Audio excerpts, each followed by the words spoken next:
Sige po. Sige, binidyo ko na po. Ayan po, bumaba na sila para galing po kay Rapi Tulfo. Naghingi po sila ng kunting tulong kay Rapi Tulfo. Ngayon, hindi ko na rin sila pamamasahin dito sa taxi. Hinatid ko lang po sila na libre, pati yung ano. Ito yung bahay nila. Sige po.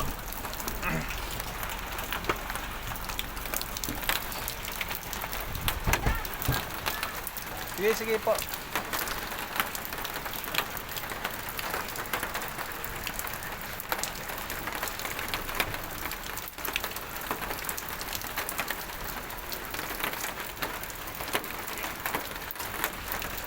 Ano, towel.